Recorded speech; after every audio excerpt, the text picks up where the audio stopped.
So LG's unveiled quite a few things in the days leading up to Mobile World Congress. We're here now in Barcelona, and we're going wrist on with two of LG's fanciest new devices, the LG Watch Urbane and the Watch Urbane LTE. Let's take a closer look. Let's start with the more basic of the two watches, and it feels weird to call the Watch Urbane the basic model, because LG's desire here was to create a really premium luxury smartwatch.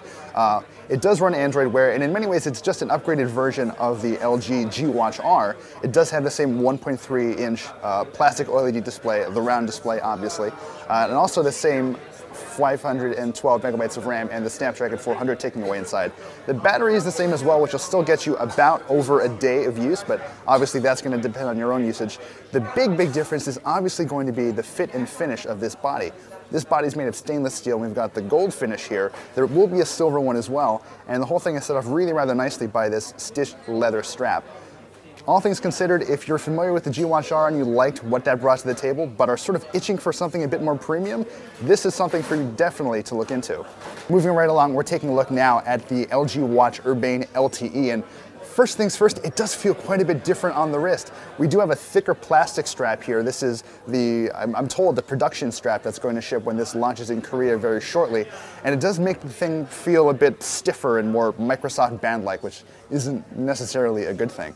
What's really impressive here is that LG has ditched Android Wear and gone with their own LG wearable platform, which, if you've been paying attention, is based at least in part on WebOS.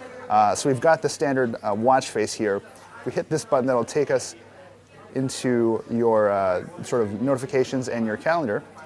This bottom button will take you back and also fire up your applications menu. There's two ways to go. You can list them in this sort of really smooth and buttery circular design, or you could go for a more box standard list with an indicator that runs around the edge. As far as the rest of the software goes, it's full of features that you're just not going to find on an Android Wear device, and that's really why LG made this thing. So it'll support LTE for calls. Let's actually jump into the dial right now and see if we can't call somebody. Scrolling is generally very nice, but there are some situations where you're trying to curve around the edge and it gets a little bit dicey. So let's Sure. Let's call that global number. And your call controls pop right up. I don't know if you can hear it, but I'm getting an error saying that number does not exist, and it just hung up. So we did try to make a call. If it was a real number, we might have had a bit more luck. This device also supports mobile payments via NFC, which is another thing you won't see on an Android Wear device. But really, LG's software is very extensive. We have access to LG's Q-Voice sort of digital assistant service. And one of the coolest things that we were shown earlier during their presentation was Voice Translator, which will take your voice inputs in English, Japanese, or Chinese and convert them into one of those other languages. We can't get online right now, so that doesn't seem to work, which is okay because my Japanese is pretty terrible anyway. All in all, it's a bit of an odd duck. I don't necessarily know why this was made. LG says that it was basically meant to fulfill the needs of its operator and service partners who weren't really feeling that Android Wear brought enough to the table. It wasn't quite ready for mass consumption yet, so they've created this.